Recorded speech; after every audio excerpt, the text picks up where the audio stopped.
Okay, so tayo po lahat po ito ngayon. Mas ready po yung ating mga text ngayon. In Proverbs 28, and in verse 23, Proverbs 28:20. A faithful man shall abound with blessings, but that maketh haste to be rich shall not be innocent. Ang tapat na tao ay mananagana sa pagpapala, ngunit siyang nagmamadali sa pagyaman ay walang pagsalang pag-uusap. Dahil po natin, tumikit manalangin. Sa kinang Diyos Ama na makapangyarihan sa lahat, kami nagpupuri, sa salamat pupuri sa araw po ito. Salamat naman ang aming lahat ay iyong pinag-hindabati ulit sa aming pong pananambahan, ng umaga. Salamat po, O Diyos, sa iyong pag-ibingat. Ang lahat po ay nakatupo sa lugar na ito. Upang Panginoon, patuloy ng papurihan, kasalamatan, sa bahay sa Espiritu ang pagkuhaan. Lord, akilay ka sa aming dalangin, na patuloy po kami pakawarin sa aming pong mga pagkukulang kasalanan, sa isip man, sa sa gawa. At sa oras na Panginoon na ito, ay hiling po namin ang pangmuna at presensya ng iyong Santong Espiritu upang magbigay sa amin ang karunungan at kaunawaan mula po sa iyong mga salita. Muli Panginoon, sa iyo po ang puso at isipan ng bawat isa sa pagtanggap ng iyong mga salita na aming pagbubulig-bulayan sa umagang ito. Muli niyo Panginoon, itago ang iyong paglingkod sa iyong likuran upang ang mga salita po ninyo ang makita po ng bawat isa. Salamat po o Diyos sa aming dalangin sa pangalan ng Panginoong Jesus. Amen. Sige po, tayo po lahat ay makakapuna. This morning po ay pag-aralan po natin yung tinatawag po na blessings of being faithful.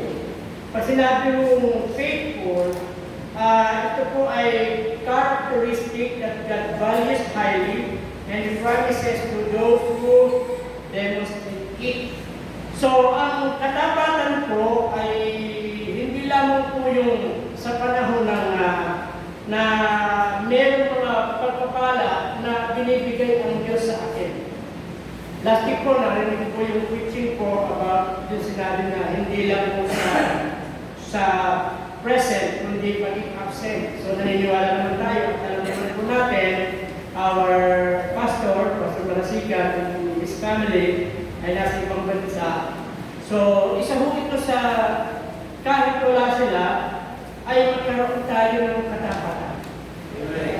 Yan po yung napakasarap po. Alam nyo, kami po nung araw ay nagbibiro-biro kami na pag wala yung pusa, naglalaro yung mga tiga. Ano po, para bang pag wala yung pastor, para yung mga tupa ay nangangalan. Ano po, at meron pa kami tinatawag doon na parang namakastro.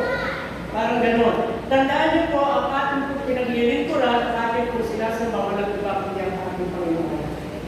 So, hindi yung pastor, bagaman siya po ay ginamit bilang tagapanguna sa atin. So, dito po ay sinabi mo rito yung salitang faithfulness.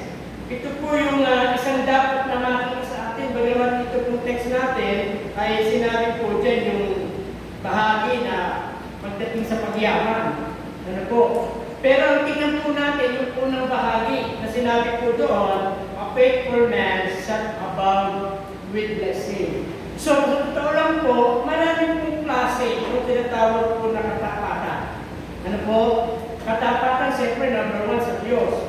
Pangalawa, katapatan sa ating pong mga leaders. Not only in, sabihin natin sa church, ito nga po yung ating mga pastor, but also even government. Diba? Alam nyo, ngayon talagang nagsisimula na naman po ang hindi pa naman campaign period, pero marami na yung lumalabas. Maganda natin, there are three things po na titingnan natin why yung tinatawag po natin na faithfulness ay nagbibigay sa atin ng tinatawag na blessing. Number one po doon, sabi rito, faithfulness is rewarded by God. Ang pagpapala po ay ibinibigay o nire-reward po ng Diyos o yung pagpapala. Yung katapatan, sorry. Di ba? Kailangan po sa atin yung tinatawag po na katapatan. Ito po ay nagpapakita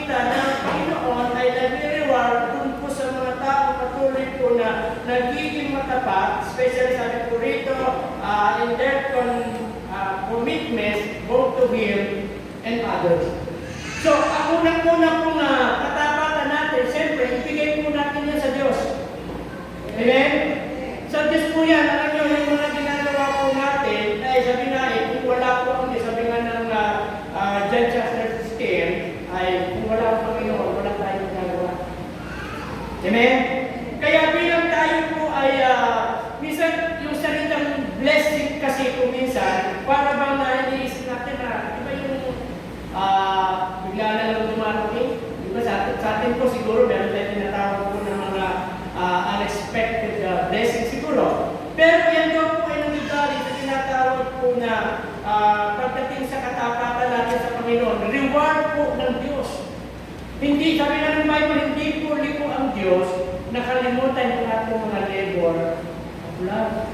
Kaya po sinabi yung faithfulness is rewarded by God, walang iba talaga, hindi lamang naman po sa Diyos, kundi sa bawat tao.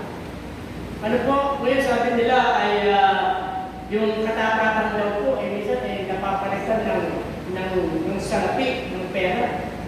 Ano po, para bang sabi nga ng iba, ay money talks, parang gano'n. Sa ngayon po, gano'n na nangyayari. Lalo na po sa ating pong government. And sabi po in Matthew 25 verse 21, kinan po natin doon. Matthew 25:21. Ito po yung masarap eh.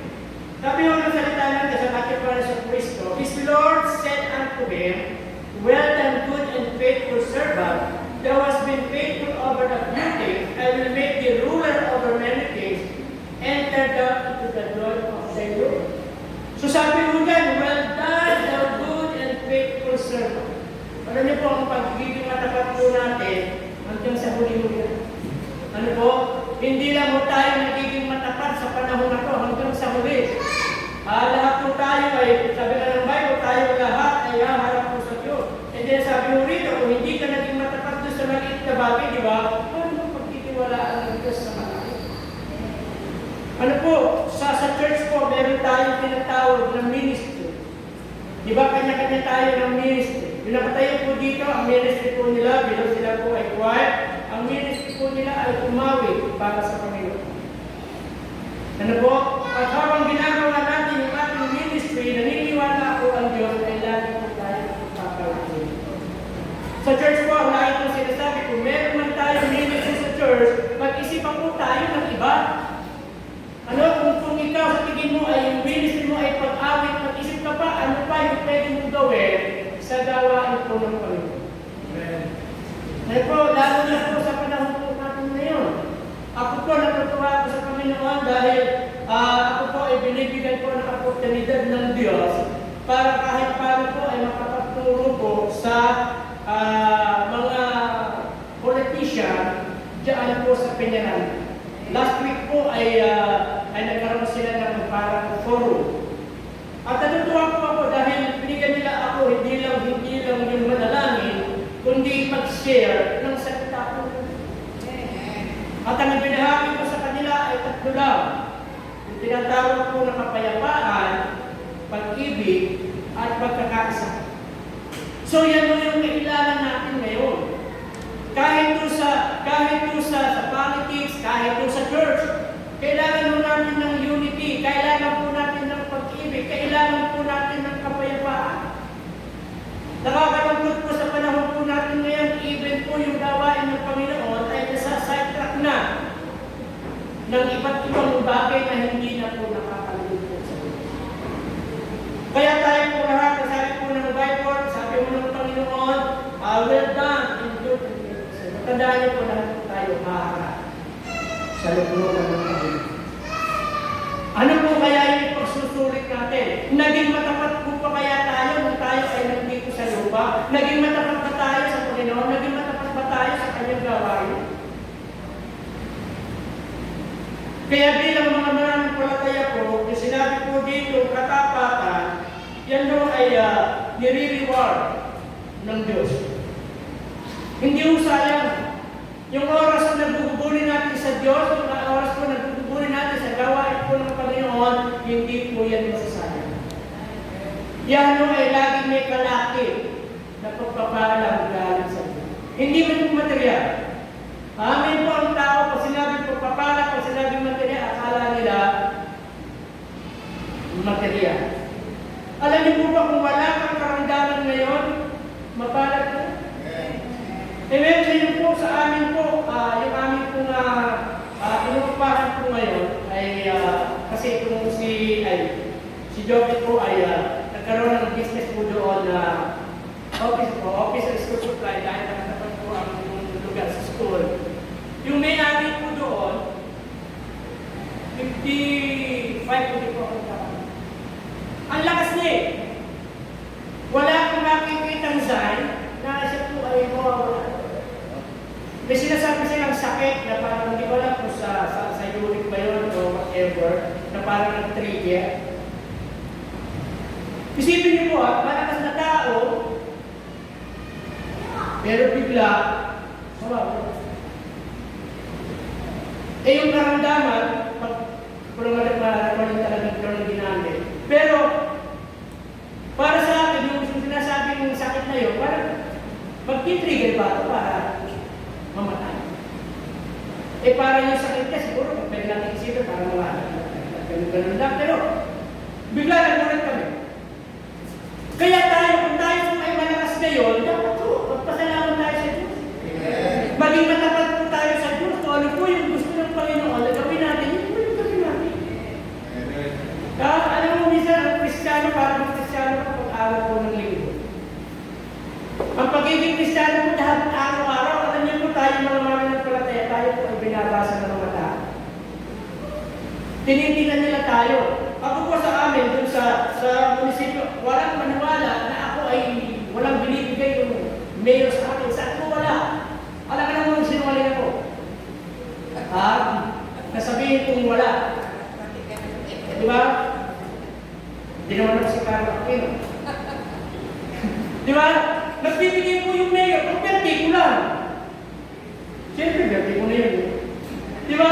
Pero yung paano yung pupunta ka doon, kaya natin minsan sabi ko sa mga tao, pag duwara nila, sabihin sa akin ng mga tao, mga empleyado, Pastor, nandiyan si mayor.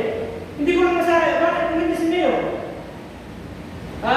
Pero yun po sa totoo lang po, yun yung nakakatawa, dahil alam nila na wala silang obligation sa akin, every time po na may event, sabihin natin na gagawin sa munisipyo, ako po yung pinag-prepare.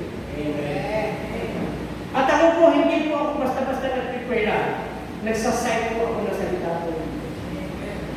Yun po isang bagay na yun. Kaya na ako minsan nag-prepare ako sa mga Kapinyaranda mula atik hanggang mayor, kilala ko. Yan kami gusto. Hindi po, kasi nagturo kami sa bahay, pagbabago, sino nakakaalam ng bahay pagbabago. Yan mo yung mga gumagamit po. Napakasarap po. Kasi kahit saan papunta, kahit saan ka makita talagang may babaki at may babaki sa iyo. Di mo ba? Yun na yung kwento, nasasabi natin reward. Kaya nga minsan yung ibang mga pastor ko doon sa Piñaranda ay naiingit sa akin. Sinusolo ko daw yung munisipyo. Sabi ko sa kanila, hindi ko sinusolo ang munisipyo dahil yun yung sabi ng mayor, hindi ka gagawin ko. And reward yun. Isipin niyo po, di ba? Maghahanap tayo ng mga tao. Ito yung tao, nandiyan na. Tuturuan na lang talaga natin. So, balik po tayo sa ating pinag-aaralan. Sabi dito, faithfulness is rewarded by God. Sabi po doon, enforces the concept of divine reward for faithfulness. God recognizes and rewards faithfulness with greater responsibilities and blessing. So, hindi lang talagang blessing, puti yung responsibility. Punta niyo po, masarap po yung mga yung ginagawa sa gawain ng Panginoon. Hindi ka nasasaytan ng mundo. Ngayon po, talaman natin kung paano po nasasaytan ng mundo natin ngayon. Diba? May ka. And then secondly, not only faithfulness is rewarded by God, secondly, faithfulness leads to trust and favor. So yun yung maganda, lagi yung pabot ang Diyos sa atin. Habang ikaw ay nagtatapat sa Panginoon, yung pabor ng Diyos nandun. At yung katapatan ng Diyos nandun. Di ba? May mga bagay kung na minsan, iniisip natin, di ba? Ang dami natin, ngayon talaga ang tao ay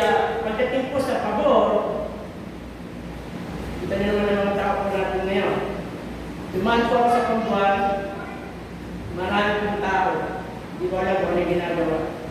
Ano? Isa doon sa malaki, isa dito sa may gym.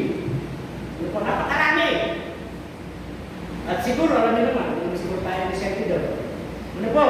Pero ang pabor ng Diyos, iba po yun. Ang pabor ng Diyos, hindi lang po material. Ang pabor ng Diyos, yung ating pong kalakasan, ating pamilya, yung ating trabaho. Alam niyo ngayon, ang daming nakatapos. Pero walang trabaho. Ha? Yung mga kabayan natin na natapos, ang ginagawa, pupunta pa sa ibang bansa. Ano? Doon pa nila pinag-practice yung pinagtapusan nila. Being faithful builds trust and favor among God's people. Proverbs chapter 20 verse.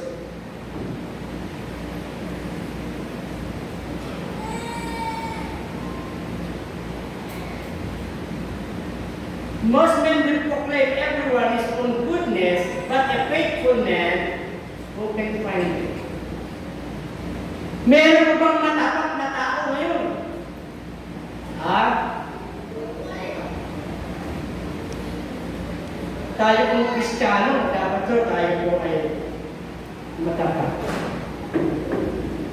Matapat tayo sa Diyos.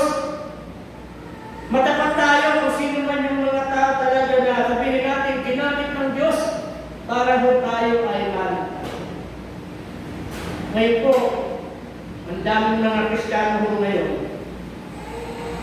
ay sabihin natin, church happy. Pag sinabi kong church happy, di ba? Tandaan niyo po, dapat po natin ma-appreciate yung ginamit ng Diyos kung bakit tayo naligtas. Kung bakit tayo nagpapatuloy sa gawain ng Panginoon. Kung bakit tayo nagtapat.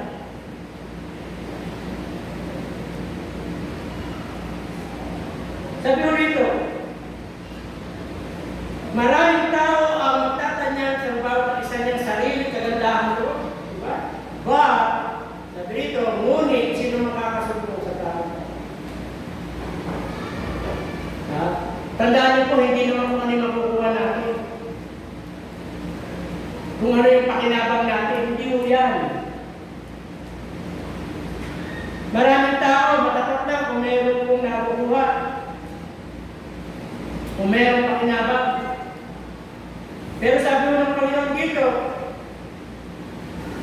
parang meron pa ba? Kung tanong po dito na meron pa bang tao matapat sa panahon natin ngayon. Di ba? Dapat po kahit ano po ang mangyari, dapat tayo sa Diyos. Alam nyo, naalala ko po si Job. Nung siya po ay sinasabihan ng asawa niya na sampahin mo na ang Diyos mo at umatay ka. Di ba sagot ni Job, kung tumatanggap pa tayo ng mabuti sa Diyos, ay hindi tayo tatanggap ng masama.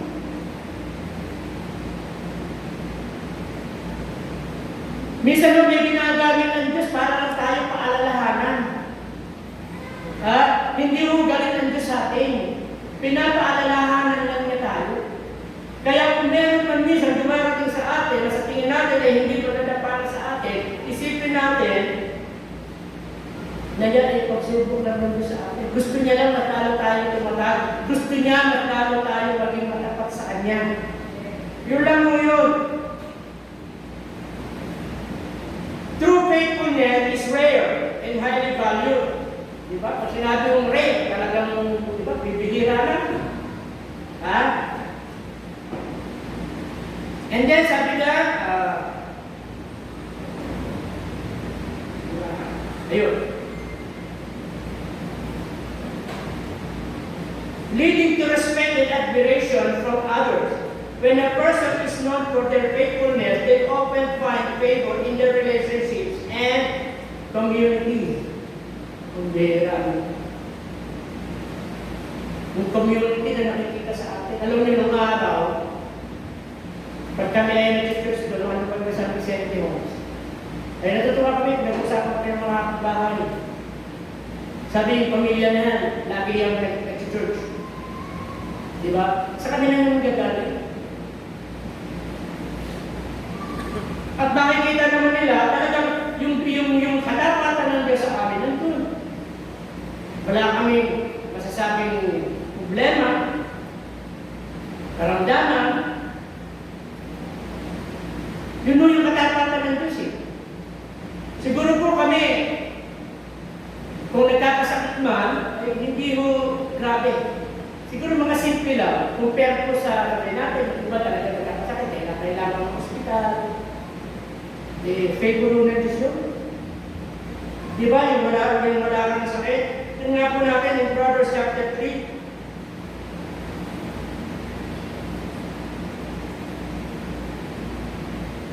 Ito po, sabi po ng salita ng Diyos, huwag kang pabayaan ng kaawaan at katotohanan, itali mo sa palibot ng iyong leeg, ikitan mo sa iyong puso. Sa gayon makakasumpong ka ng linga at mabuting kaunawaan sa panangin ng Diyos at sa tao. So yun yung maganda eh. Kung sa ating katapatan, lagi hong may pabor ang Diyos. Di ba? Kasi yung ikaw lang po ay makilala Kristiyano ka sa iyong community, napakalaking ka. Yung makilala ka nila dahil ikaw ay naglilingkod sa Panginoon. Alam niyo po yung katapatan ng Panginoon, yung katapatan natin sa Diyos, pati mo ang Panginoon, nabibigyan ng kapurihan. Amen? Dahil sa'yo, nabibigyan ng kapurihan ng Diyos. Di ba? Ang pangit naman, kung ikaw ang Kristiyano, sasabihin ng mga tao na makaligid sa'yo, yan ba yung Kristiyano? Yan ba yung ligtas? Yun ang napaka-pangit na magiging po sa isang Kristiyano. Na parang bang kino-question nila yung pagiging Kristiyano mo kasi dun sa ginagawa mo. Ngayon na maraming papakilalang Kristiyano, pero tingnan niyo po yung buhay nila. Di ba, sabi na sa mga Pilipino, parang walang Diyos. Pero they claim that they are Christian. Sila ay ligtas, pero yung buhay nila, wala akong nakikita ng pagiging Kristiyano. Sinabi po rito, hindi ka pababayaan. Ano, at yung lingap ng Panginoon, lagi nandun. Kaya bilang isang Kristiyano po, pagdating po sa tinatawag po na katapatan, una sabi nga natin kanina, yan po ay reward from God. At pangalawa, sabi po rito, yan po ay leads to trust and favor. Faithfulness does not only pleases God, but also earn the respect and favor of others. Amen? Yun yung masarap. Pag nakikita ka pa lang, diba, nandun na yung kanilang pagpapasalamat, pagpupuri sa Panginoon.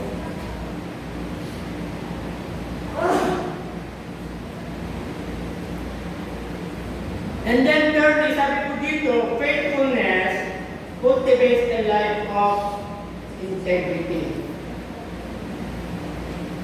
Ano ba integrity? Ngayon po ay nalulungkot tayo kasi marami pong naglilingkod sa Diyos na yun. Talaga namang nakadepende, hindi sa Diyos, kundi sa politiko. Sa pinirandang mo, natutuwa kami sa mga, dahil po ako sa mga. Sabi niya sa member namin, Pastor, hinahanap ka ng pastor. Ay, ng mga pastor, at saka yung mga pastor. Ano ba yun? Nag-meeting sila. Ikaw lang daw ang wala. Sabi ko, bakit may ano? Hindi daw niya alam. Basta meeting. And then, pag uuwi na kami, dumating ko rin papakilala ng pastor. Tinanong ko. O sabi ko, ano pinag-meetingan niya? Sa pinag-meeting? Natuwa ko. Kulang na lang. Magmura yung pastor.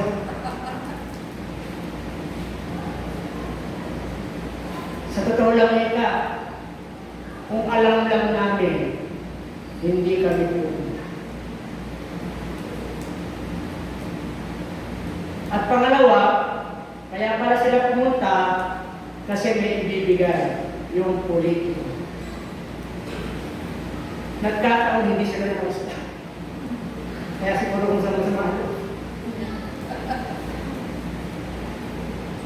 Wala na po yung integrity. Amen? Hindi ba tayo naniniwala sa biyaya ng Diyos? Hindi ba tayo naniniwala na ang biyaya ng Diyos ay sapat? Lahat? Yung katapatan, sabi ko rito, cultivate the life of integrity.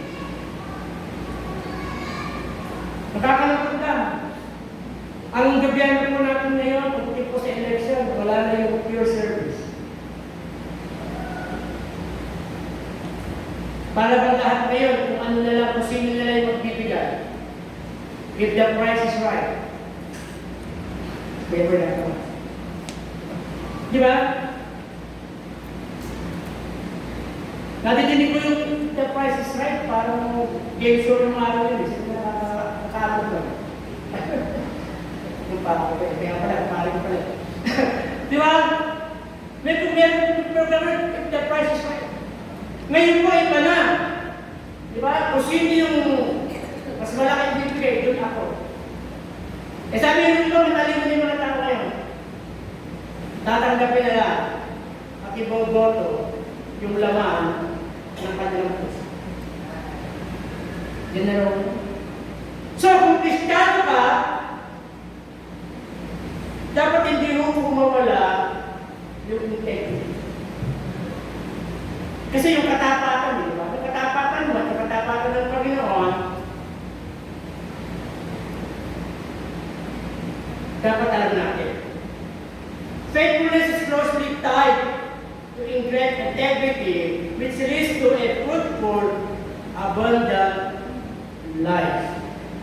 Diba? Kung sabi ng John 10:10,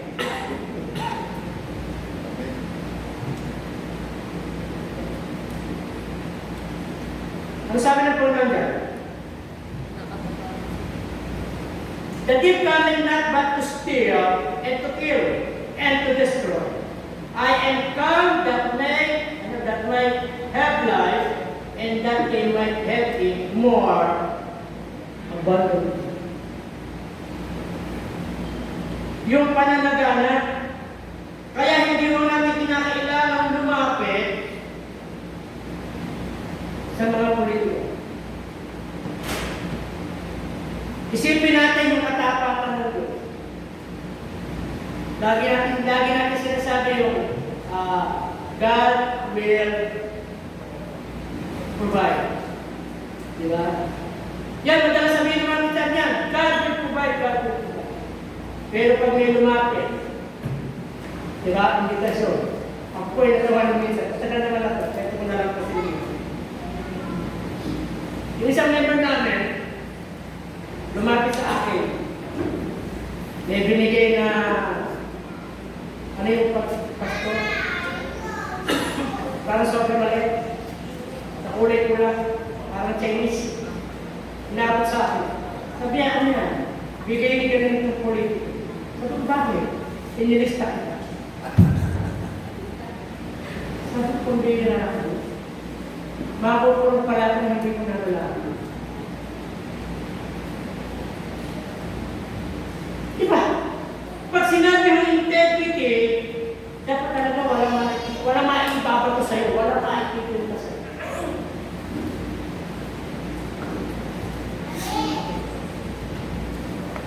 Luke 16:10.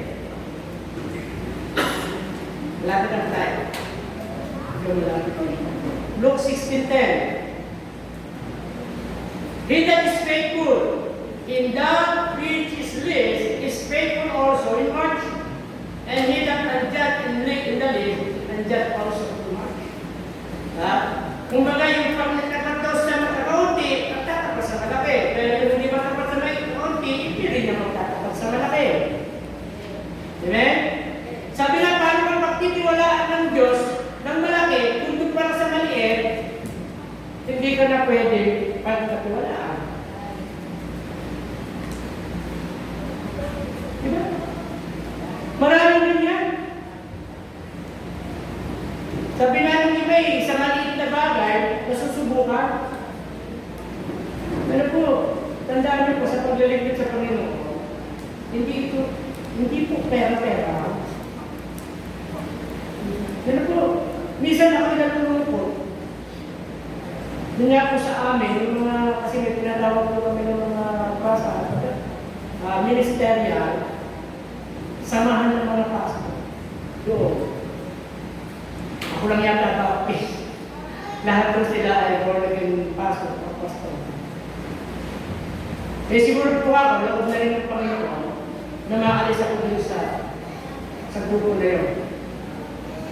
Kasi po ang kanilang binaba ko sa akin, yun nga, nagsabi sa ito kanina, na sinasarili ko yung munisipyo. At sa tingin nila, tumatanggap ako kayo yun.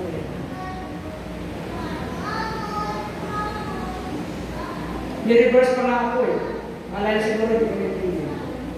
Sabi niya mga pastor, meron niya ikatanong kilala pastor doon sa munisipyo. Nasabi yung asawa ko, pastor kasi asawa ko. Yung pastor ko, tumatanggap na yung asawa ko tumatanggap ng 10,000 kayo. Sabi ko, pumunta ka kay Melo. Kung meron siyang pinibigay sa akin. Yun kasi yung hapon nila eh. Dahil nandiyan ka sa munisipyo, ang thinking nila, hindi ka magkakaroon. Binibiro nga parati ng admin eh. Sabi niya, pastor, hindi ka mawawala. Sabi ko, oo, hindi rin ako magkakaroon. Di ba hindi ako training ako, pastor, hindi ka mawawala? Oo, hindi ako magkakaroon. Ha? Eh, minsan kahit biro lang, hindi mo biro eh. Hindi ibig sabihin, hindi ito sinasabi mo. Ha? So sabi mo ito, kung hindi ka yung mga hindi nagtatapat sa maliit, pwede magtapat sa malaki. Pero yung hindi nagtatapat sa maliit, hindi magtatapat sa malaki. Alam niyo po, napakasarap na tayo po ay pinagkakatiwalaan ng Diyos. Lalo na pagdating sa pera. Right down na yung sila sa pera. Alam niyo, maraming pisano na nakakapag kay pastor. Alam ko po rin yung ari. Maraming pisano, pastor, sa kami sa ganitong bansa. Pag napunta ho kami noon, babalikan po namin ang church. Tanong pastor, sige, pray. Nasa Amerika lang na, kalimutan namin church. Diba? Kung may kwento natin sa baboy, sabi sa baboy.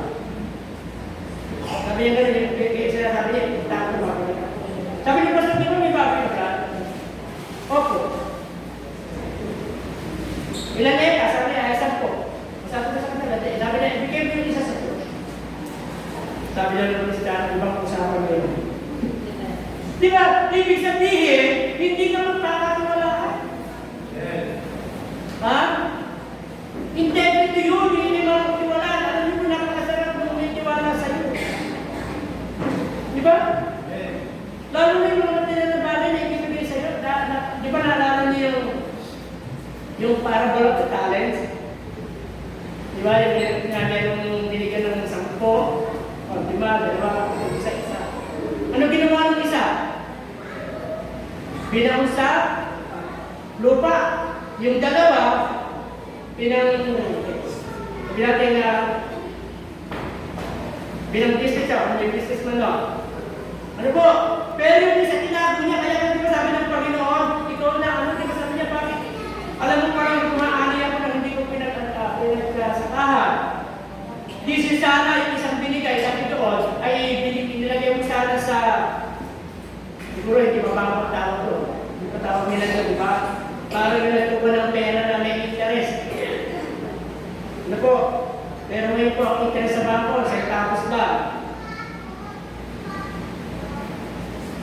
Sabi mo rin ka, pangatlo, sabi daan, the principle this principle indicates that being faithful in small matters prepares one of greater blessing. Diba? Kasi kung sa maliit, dapat nagtiwalaan ka. Nagtiwalaan ka sa malaki. Yung blessing na Diyos, sabi nga ng Galatians 6:9, diba? Be not weary in well doing. You shall reap. Due season is a reap if you faint not. Kaya sa ating mga Kristiyano, kaya pagdating mo sa katapatan, Hindi po natin matetes ang Diyos sa inyo. Pag nananapat ka sa Panginoon, mas magtatapat siya sa iyo. We encourage us every believers to continue doing good. It assures that life characterized by faithfulness and good deeds will ultimately lead to reaping blessing, reinforcing the idea that faithfulness is foundation for a life of abundance. Yung kasaganan. Pag ikaw po ay mataapak, pagpapalaan ka. Hindi lang mo, hindi lang mo material, kundi yung physical natin, sarili natin, at kung ano man yung meron tayo. Kaya mas piliin po natin maging matapat bilang isang Kristiyano. Sa Biblia, ginamit ko dito yung salitang doing good, paggawa ng mabuti. Yung paglilingkod po natin sa Panginoon, hindi dahil may nakakakita. Diba? Maraming Kristiyano, para Kristiyano lang kung may nakakakita. Pag wala na, wala na. Pero niyo po, huwag lang mo tayo sa church. Maging natapat. Kahit kasalabas tayo.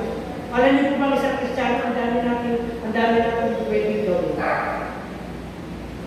Hindi lang mo pagsamba ang gusto ng Diyos para sa atin. Diba? Sabi nga naman pastor ng araw, meron limang basic. Number one dyan, yung prayer. Pangalawa, Bible reading. Pangatlo, soul reading. Pang-apat, church attending. And then, yung pang-lima, yung giving.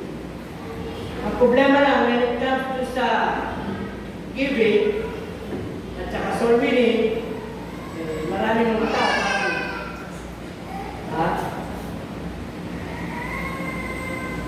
Tandaan niyo po, ano man yung meron tayo, gano'n mo isa. Ano po, huwag mo sabihin, Pastor, nag-aral ako, nagsunod ako ng pilay, o ano man yung gusto mo sabihin, hindi mo yan. Sabi nga ko sa iyo kanina, ang dami mo makatapos ngayon ng pag-aaral. Ang tanong, nasan sila? Andun, tambay. Soul winning, ano ba soul winning? Pagkaakal. Diba? Share tayo sa ating mga kaibigan, sa ating mga kakilala. Kayain natin sa church, makapakinig sila. Kung hindi napapakinggan natin, mapakinggan din nila. Diba? Yun yung napakasarap eh. Sa amin nga po, meron kami lifetime na parang team doon. Yung aking ko para kay Kristo. Nakalagay doon, una, pamilya ko, aking ko kay Kristo. Pangalawa, kapitbahay ko, aking ko kay Kristo. Pangatlo, kaibigan ko, aking ko kay Kristo. Pang-apat, kaklase ko, aking ko kay Kristo. And then, pang-lima, katrabaho ko, aking ko kay Kristo. Diba, minsan naghahanap tayo? Totoo lang, minsan naghahanap tayo ng tao. Diba? Ako po sa Diyos, ang encouragement ko sa Diyos ngayon, sabi ko, paano tayo pinilipot ng Panginoon sa mas malaking property, kung saan parang sa lugar namin, hindi na namin mapuno. Kaya nung last week ko, ay nagturo ko ako ng discipleship. Kung paano na, diba kadalasan sa atin, ang dami namin reason. Kung saan lang tayo, isipin mo sa pagdadamitin ng Panginoon. Ang dami mo na encounter ng mga tao, halos everyday. Tayo mo sa malaban natin yung ating bibig. Di ba yung may mga businesses po dito? Dapat meron kayong mga gospel tracks doon sa inyong mga business. Para kung may pumupunta doon, mabigyan nyo man lang ng magpasahin. Di ba? Kasi hindi na makikita, ganito ka pala, di ba? Tandaan niyo po, hindi lang mo kayo ang nakukunin ng mga tao, especially. Amen. Diba? Kasi kung meron kayo binigay na tas, ang masaya, Kristiyano pa pala, isa ka, ginagamit na term, born again eh. Diba? Pag binigyan mo isa ng masaya, sabi siya, ay, born again pa pala. Kung bigay tayo ito, nakikita ko sa baba, maraming tax po dyan. Kung bigay natin, ano mo, ngayon po, ang dami ng bibigay ng araw, meron kami kilala sa kabalatuan, Sunita, ayaw sa Rakla. Sunita, ano yun na? Bombay. Doon, kahit sa sako-sakong trust, bibigyan ka libre.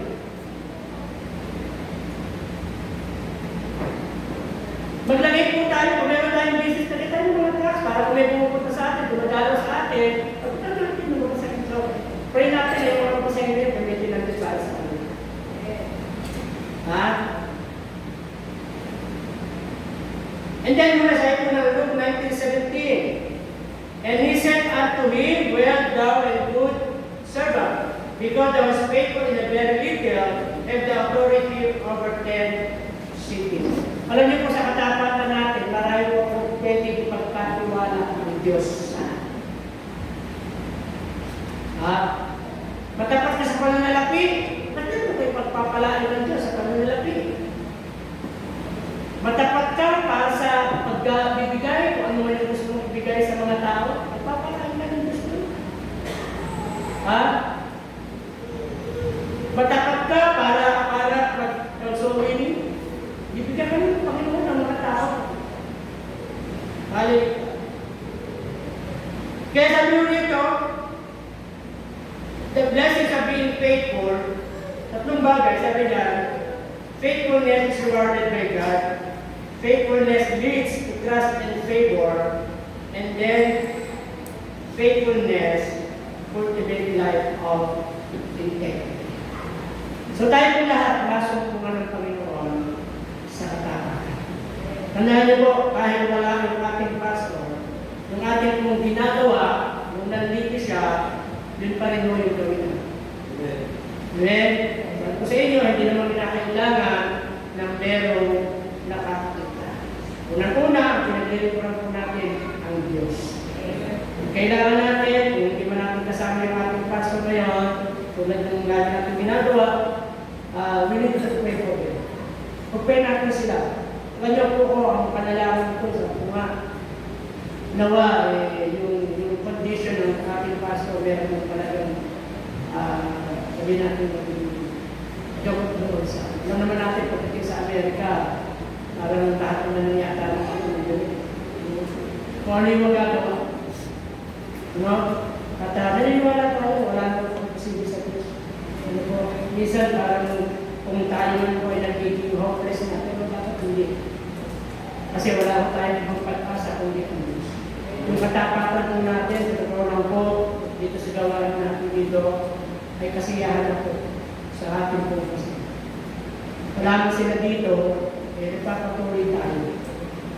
Ano po, kung tutusin nga, kapag kung dumating na sila, bumalik, meron sila makita ng mga bagong tao na talagang i-practice natin, na invite natin sa church para makapagpapalito.